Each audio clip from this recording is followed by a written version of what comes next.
로마서 5장.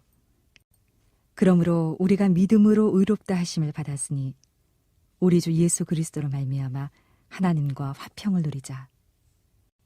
또한 그로 말미암아 우리가 믿음으로 서 있는 이 은혜에 들어감을 얻었으며 하나님의 영광을 바라고 즐거워하느니라. 다만 이뿐 아니라 우리가 환난 중에도 즐거워하나니 이는 환난은 인내를, 인내는 연단을, 연단은 소망을 이루는 줄 알미로다. 소망이 우리를 부끄럽게 하지 아니함은 우리에게 주신 성령으로 말미암아 하나님의 사랑이 우리 마음에 부은 바 됨이니 우리가 아직 연약할 때에 기약대로 그리스도께서 경건하지 않은 자를 위하여 죽으셨도다. 의인을 위하여 죽는 자가 쉽지 않고 선인을 위하여 용감히 죽는 자가 혹 있거니와 우리가 아직 죄인 되었을 때에 그리스도께서 우리를 위하여 죽으심으로 하나님께서 우리에 대한 자기의 사랑을 확증하셨느니라. 그러면 이제 우리가 그의 피로 말미암아 의롭다 하심을 받았으니 더욱 그로 말미암아 진노하심에서 구원을 받을 것이니 곧 우리가 원수 되었을 때에 그의 아들의 죽으심으로 말미암아 하나님과 화목하게 되었은즉 화목하게 된 자로서는 더욱 그의 살아나심으로 말미암아 구원을 받을 것이니라. 그뿐 아니라 이제 우리로 화목하게 하신 우리 주 예수 그리스도로 말미암아 하나님 안에서 또한 즐거워하느니라.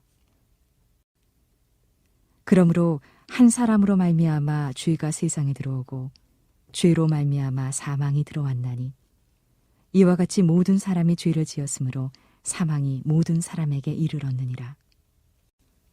죄가 율법 있기 전에도 세상에 있었으나 율법이 없었을 때에는 죄를 죄로 여기지 아니하였느니라.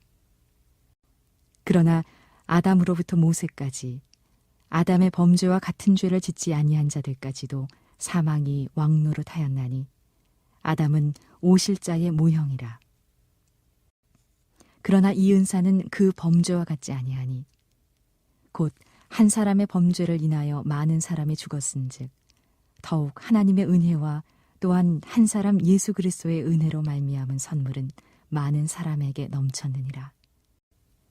또 이 선물은 범죄한 한 사람으로 말미암은 것과 같지 아니하니 심판은 한 사람으로 말미암아 정죄에 이르렀으나 은사는 많은 범죄로 말미암아 의롭다 하심에 이름이니라.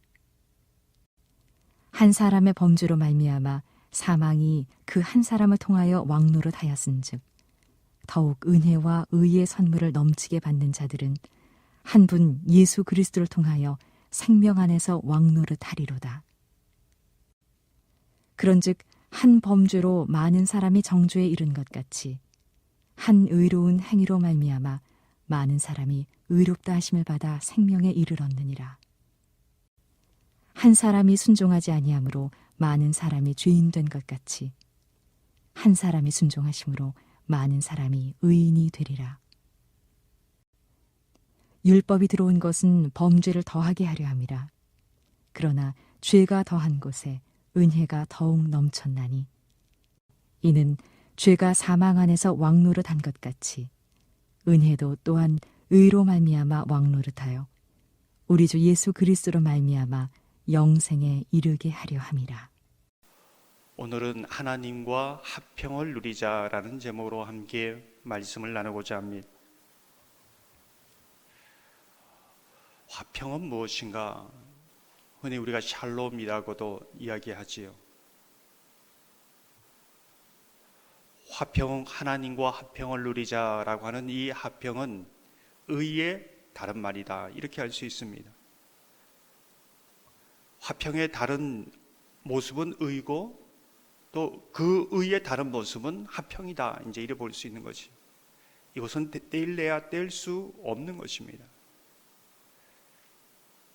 이번 주간에 함께 묵상하면서 예수 그리스도께서 주시는 의는 율법에서 나온 것이 아니라 영원한 사랑, 내 모습이 어떠하여도 변치 않는 그 사랑에서 나온 그 의가 있기 때문에 우리는 하나님과 화평을 누릴 수 있고 하나님 앞에 달려나갈 수 있는 것입니다. 늘 우리를 어떠한 모습이라도 용납해 주실 것을 확신하게 되는 것이지요. 화평을 누린다는 것은 하나님 안에서 그 관계 속에서 그 관계가 막히지 않고 서먹서먹하지 않고 어색하지 않고 늘 친밀한 교제를 나누는 상태를 화평이라고 말합니다. 그 화평 관계에 있을 때 우리가 어떤 상황에 있든지 또 어떤 어려움을 만나든지 그 화평이 이 모든 것을 감당하게 하고 오히려 그 속에 더 큰 화평을 누리게 하는 영적 비밀이 있는 것이지요. 근데 오늘 본문을 보면 우리가 이 땅에서 하나님과 화평을 누리는데 이 땅에서는 참으로 이 화평을 위협하는 요소들이 너무나 많다. 이제 이것을 말해주고 있습니다. 3절 4절을 보면 이렇게 말씀합니다. 다만 이뿐 아니라 우리가 환난 중에도 즐거워하나니 이는 환난은 인내를, 인내는 연단을, 연단은 소망을 이루는 줄 알미로다. 요 3절 4절 말씀을 새한글 성경으로 다시 한번 읽어보겠습니다. 그뿐만 아니라 우리는 큰 어려움들을 자랑스러워합니다. 우리가 알기 때문입니다. 큰 어려움 가운데 견디는 힘이 생긴다는 것을요. 또 견디다 보면 굳세지고 굳세다 보면 희망이 생긴다는 것을요. 아주 명확하게 보여주는 것이죠.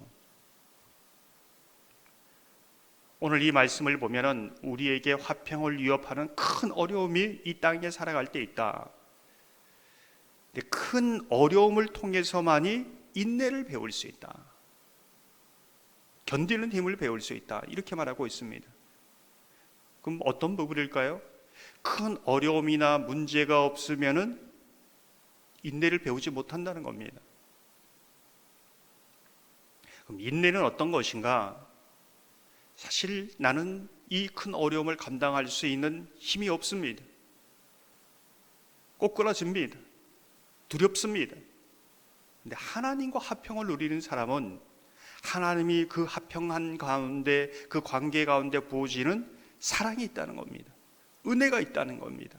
능력이 있다는 겁니다.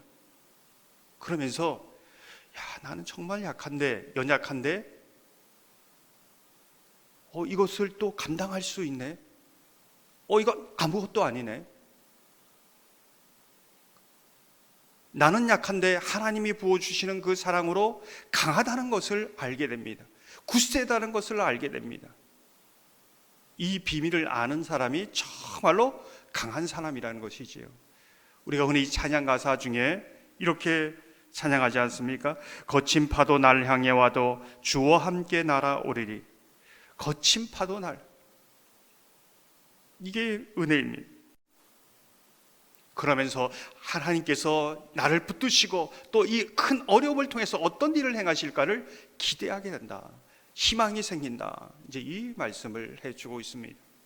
그러한 화평을 누리는 저와 여러분 되기를 소망합니다. 이 화평을 위협하는 또 한 가지가 있습니다.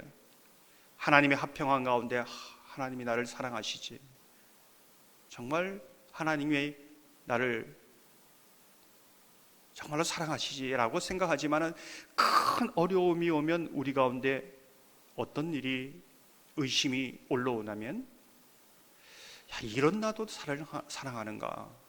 사랑한다면서 이런 어려움도 주는가? 사랑한다면서 이 어려움을 해결해 주지 않는가? 이런 의심이 누구에게나 올라온다는 겁니다. 근데 하나님과 화평을 누린 자가 정말 그 순간 의심이 올라올 때 붙들어야 되는 그 한 가지가 있다는 겁니다. 그것을 오늘 본문이 얘기해 줍니다.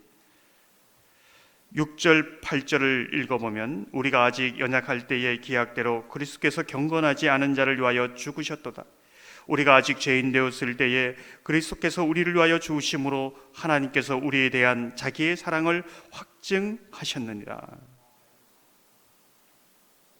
다시 우리가 붙잡아야 될 것은 의에서 화평이 오는 것처럼 의가 무너지면 화평도 무너진다는 겁니다. 붙들어야 을, 오늘 다른 표현이죠. 내가 주를 찾지 않을 때에, 내가 주님을 대적할 때에 내가 주님을 등지고 떠났을 때에 그때 주님께서 나를 위하여 생명을 내어놓는 그 사랑, 십자가의 사랑으로 나를 사랑하셨다는 그 의를 다시 한번 굳게 붙들어야 된다는 겁니다. 그래야 화평 가운데 나아갈 수 있다는 것입니다. 이것만큼 확실한 증거가 어디 있는가? 그 의심을 쫓아내버릴 수 있는 확실한 증거이다. 이제 이 부분을 말해주고 있는 것이지요. 그 확증을 보고 우리는 하나님과 화평을 누리며 영원하신 그 사랑에 확신하며 다시 한번 믿음으로 나가게 된다는 것이지요. 지난 시간 말씀에 있었던 것처럼 모든 신앙의 시작은 나에게서 출발하는 것이 아니라 하나님에게서 출발합니다. 나에게서 출발하면 나에 대한 비판, 비난, 하나님에 대한 원망밖에 없습니다.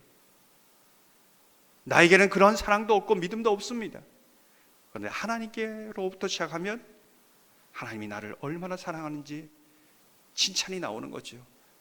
감사가 나오는 것이죠. 그 사랑에 응답하는 것이 내 진정한 믿음의 모습이라는 것을 보여주는 겁니다. 항상 저와 여러분이 이 땅을 살아가면서 예수 그리스도 영원히 변하지 않는 그 사랑에서 나온 그 의를 붙들고 하나님과 화평을 누리는 복된 삶이 되시기를 주님의 이름으로 축원합니다.